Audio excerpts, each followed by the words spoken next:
guys, welcome back to the channel. Welcome back. Today I want to talk about okay, I'm right. That car says screw it. Today I want to talk about virtual reality and diving into what seems to be the new world. Virtual reality has been out for a couple of years now, and why hasn't everybody tried it already? Virtual reality is so freaking cool. It's crazy how, oh my gosh, that was beautiful. It's crazy how it's been around for so many years and nobody has, there's so many people that haven't even tried it yet. So imagine in a world once everybody has to wear virtual reality because it becomes a new phone. How is that going to be? And talking about virtual reality, I want to talk about PSVR2 and how sad it makes me. It all started with PSVR1. I got it. I played it. I loved it. Until something happened in which they stopped making games. There wasn't really any good games. I think by the time I stopped playing PSVR1, that's when Iron Man was announced, and that was like the biggest game after I stopped playing. And the competition and that being Meta, once Meta started dropping the Quest, it became the standard, in my opinion. Meta is so different, so economic. It supports so many different builds, whether games, whether sciences, whether building simulations. You could do it all on Meta. Meta became so big that it seems like Apple wanted to try their piece, which I love Apple, but Apple normally, whenever they come up with their version, it's usually the perfect version. It's the version that this is gonna be it. And I think it came out like last year, and that's it. So what happened with the PSVR2? Because they offered a lot of new technologies, including 3D eye tracking, which is awesome. It uses pancake lens design, which is great. Gives you wider support, wider angle of support view. Doesn't mess with your peripheral view. And you can play it on a PS5. What's better than playing on 4K HDR on a PlayStation 5? Because I remember my experience on the PSVR2 playing Resident Evil 7, or PSVR1, sorry, playing Resident Evil 7. And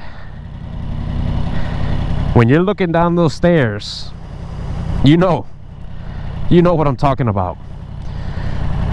So why didn't I want to share that same experience with Resident Evil 8?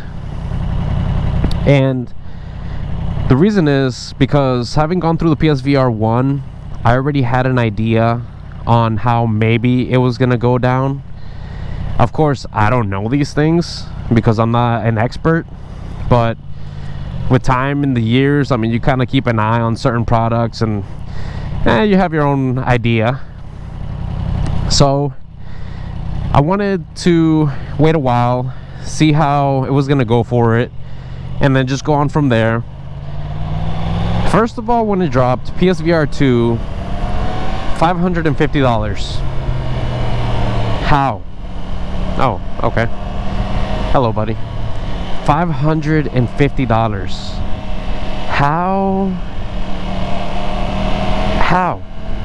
are you gonna charge $50 more than a PS5? That's ridiculous. Fast forward to now, the price dropped to $350. $200 it dropped, and still I don't find it worth it, because I gave it time. I gave it some time, and I was like, you know what, I'm gonna wait a little bit, see what comes out, see what develops, then we'll go from there. Astrobot came out for the VR. Awesome. I've seen videos of that. Awesome. That I would have definitely loved to enjoy.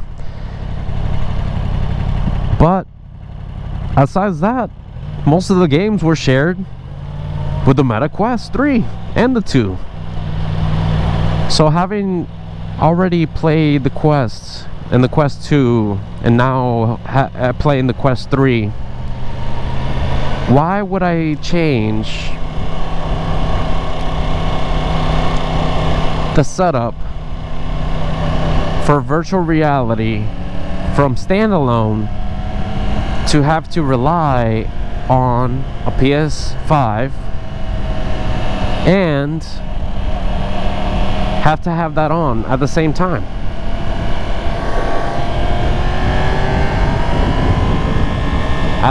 I don't know. Like, I don't know.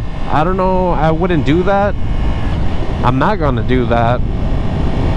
And sharing the same games as the Quest 3,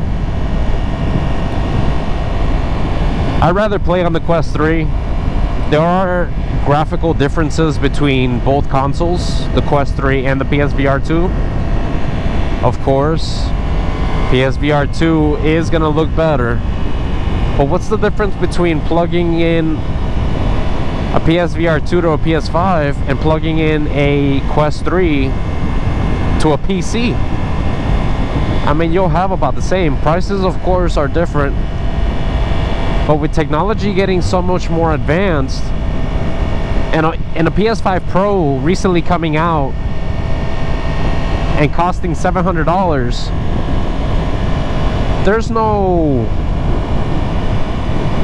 almost no difference. I mean, technology is catching up. You can get PC builds that can run virtual reality for about the same price as a PS5 Pro. So in like a year, maybe 2 years, it'll get so advanced and so sophisticated that may consoles be obsolete? And that's a question for later, not now. Because right now, I want to cover the sadness that I wanted to give it a chance. I wanted to try the PSVR2. And even at the reduced price, I just can't. I just can't, because, once again, there are no games that are exclusively coming out that are calling my attention. Where's Resistance in VR? Where is Killzone in VR? Dang it. Where's Crash Bandicoot in VR? So, I would choose a Quest 3, at least for now. And I've had great experiences with the Quest 3. But if you guys want to try the PSVR2 or you have one, let me know down in the comments. Let me know your experience. What games are you guys playing? If you like the video, click subscribe. Like the video as well. Give me some support. And I'll check you guys out on the next one. Peace.